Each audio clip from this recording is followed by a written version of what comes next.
Good afternoon, everybody. It's Bill Hanson here. I'm with Elwood Strom, and this is another edition of What's Your Flin Flon Story? And so I'm just going to ask Elwood a few questions about, Elwood, how old were you when you first came to town? 16. 16 or? 8. 8. So you came in what, 1940 you said? Oh, it's hard for me to remember. Okay. Yeah, okay. So, and one of your first jobs, you delivered papers for the Tribune. Oh, yeah. In the for Berkshire several area. years, yeah. Wow. And where did you guys live? On 2 or 3 different places. Okay. Twice on Tweeds, or, I'm not. Green Street? The main street there. Oh, Whitney. Yeah. Right. 226 was one of ours. And Okay. then we moved to 230 Whitney Street. And we lived there for several years. Hagen's lived there right on the corner. Right, yeah. And Kozeski's. Nichols lived behind you on Milton? Yeah. Yeah. So how old were you when you were a pin setter at Stag Bowling Lanes? Oh, probably 12, 13? 12, 13, Yeah. So you actually had to pull the pins, reset Oh, them? yeah. That's interesting. And the trouble was, there was one guy, I can't remember his name, and especially 10 pins, and he you know what a 10 pin Yeah. and he could pull the thing down there like a bullet. And we had to sit behind there, Yeah. But boy, we got back in the corners because sometimes he did a pin and Jesus would be up and hit the wall behind. Sounds a little I dangerous. can't think of his name now, but he was. None of the others threw a ball like he did because those 10-pin balls were. They were big, yeah. big Well, they were balls. the ones you had the 3 holes in. Yeah. Some had 3, some only had 2. Yeah.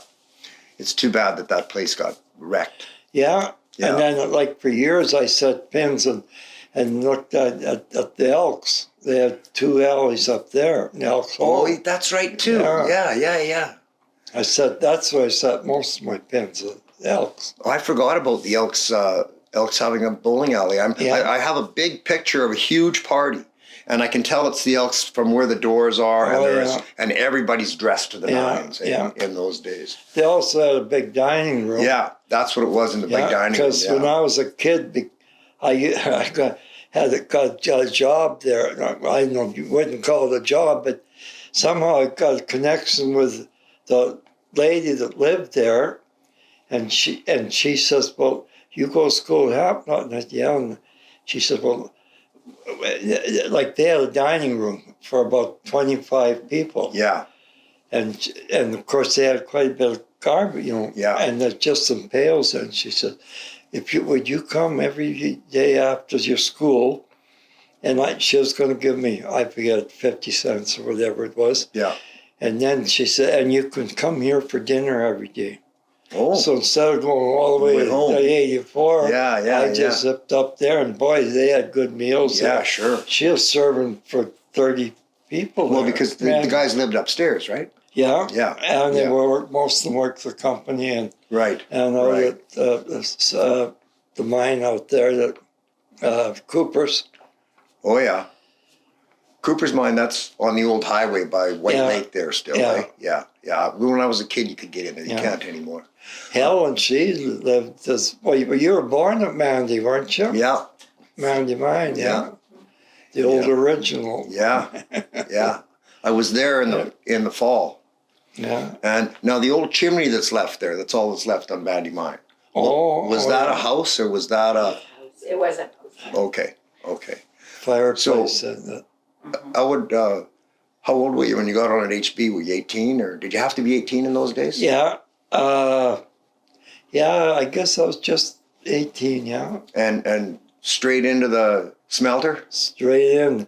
And my dad worked there. He was my boss. Oh. Actually, he was the assistant shift boss. Yeah. But of course, the shift boss sat in the shack all the time.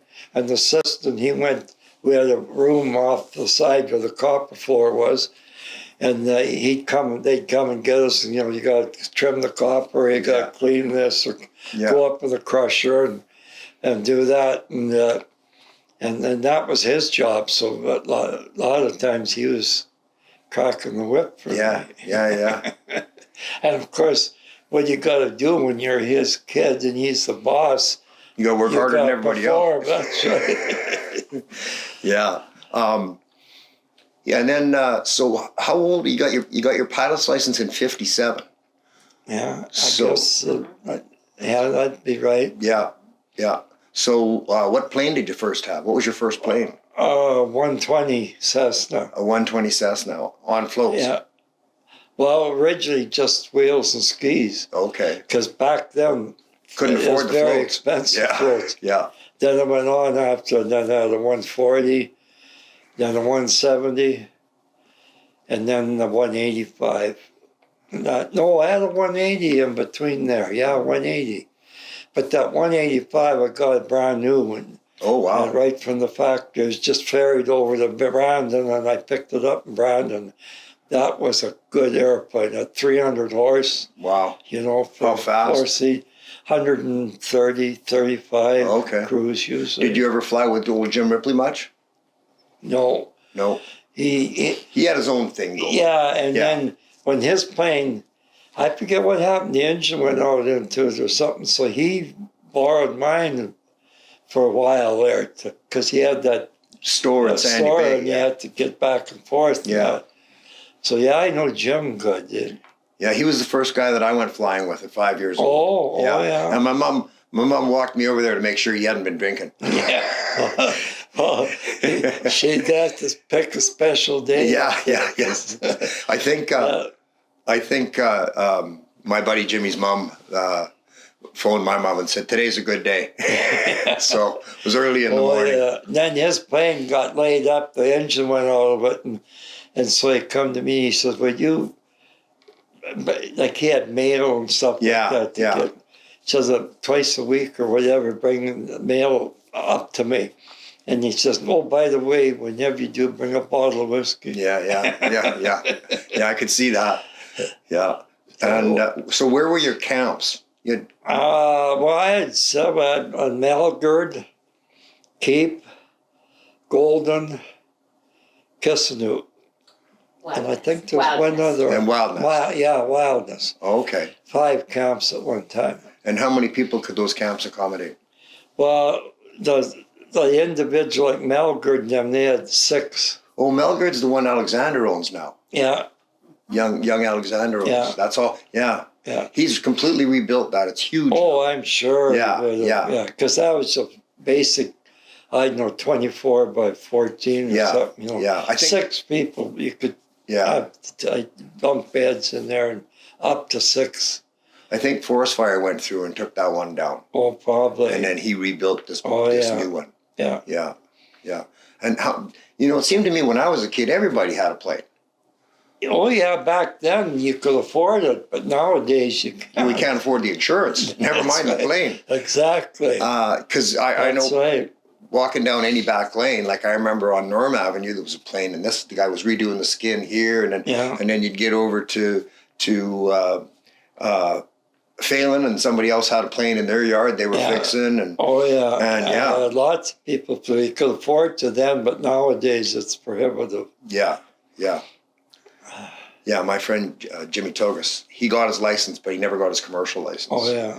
And then now he hasn't flown for so many years. It's probably he'd have to Yeah. recertify, Yeah. and that's probably expensive. Yeah, probably. I don't know any of the regulations. It's been so long since Yeah. I've been out of it now that Yeah, I don't know just how it all goes. But yeah. The it used medicals to be too. tough that, every once in a while the inspectors come up, usually once a year. And then they'd come to the house there and check my logbooks. And Oh yeah. of course they weren't accurate anyway, but they didn't know it. Yeah. You just wrote down what you Yeah. wrote down. Yeah. But those are the days. But I had a good deal because Mitchell, I worked for him part-time sometimes and stuff. And then Helen's brother, he got his engineer's license. Okay. So I had it made in the hay. Yeah. then. So he could Yeah. between him and Gord, they could certify anything. Yeah, and it was hard. It's hard to do a lot of times because they're busy and stuff Yeah. and that. But so it worked good. But I always kept it. I'm flying the damn thing. I wanted to keep it in the air. Yeah. So I made sure it was always in good shape. Yeah. I didn't take any chances. I was in Channing when at Mitchell's Air Base when the RCMP plane crashed. Oh yeah. And that one woman died. Oh yeah. And me and Jimmy, we were young. We were 7 years old, standing on shore when and it hit the crosswind and just flipped it upside down into the water. Geez. Yeah. Yeah, that was something. Yeah. And then, did you ever bush a plane? Did you ever crash one? Once, 170. Oh yeah. I remember old Jim Ripley. He crashed one once, and all us. He went and got me and his son. We went out and we had to get it out of the bush before the light came, before the sun came up, so that nobody could see it or find it. And then we had it stashed in Gordy's hangar or Parsons' hangar, I think. Oh yeah. Yeah. Did you know? You must have known Hank Parsons. Oh yeah. Yeah. Yeah. Not real personal because I never worked there or anything, but like I knew more of all the pilots, of course. Yeah. But not Hank personally at all. Yeah.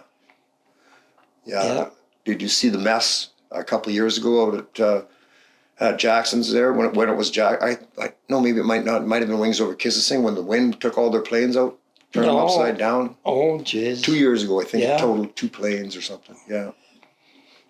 Yeah, that's pretty rare, you know. Yeah. Well, usually you got them tied down to something. Well, I heavy, always put mine in a ramp. Yeah. I had a slipway down in the deck, like a walkway beside it. Yeah. And I always pulled it up on there for that basic reason. Yeah. You know, it didn't matter what kind of a wind. It'd have to be a hurricane that lifted off that slipway. Okay. And of course, if I got at the tail, you had leverage, so you could pull it up a ways, and so it was solid. And I never had any trouble. So, do you remember when you met my father? Because my dad worked, like I said, he worked in the smelter too. I met so many guys that, over the years. Yeah. Well, and you were on the trains. He worked in the fuming plant, didn't he? He worked, I think he started in the fuming plant and then the controls. His first job here was for Wilf Bernier, running a team of horses and getting firewood on the Beaver Lake Road, or on Beaver Lake. And he always talked about how those horses knew when the ice was getting unsafe because you'd be going along with the horse and all of a sudden the horse would start edging towards shore. Well, that was a good safety feature. Yeah. There was quite a few horses here in your day. Oh, yeah. My uncle, Leask. Yeah. Yeah, they had a big barn there down Ross Lake. Yeah. He had, I don't know, 8, 10 horses. And that's how they did all the deliveries to the store and that. They went to the railroad. Yeah, and that was Harold Leask. Yeah, and then his son turned it into Reliance Services. Yeah, and then they had trucks, of course. Yeah. By that time. Trucks, Interesting. Well, I think we've shot past our 10 minutes. Oh. So if you have a Flin Flon story, if you have anybody out there, and you want to tell your Flin Flon story, get a hold of myself or Thomas. My phone number is 204-271-3090. Yeah. And it's been a good afternoon talking to Elwood here. Yeah. Thank you. No problem.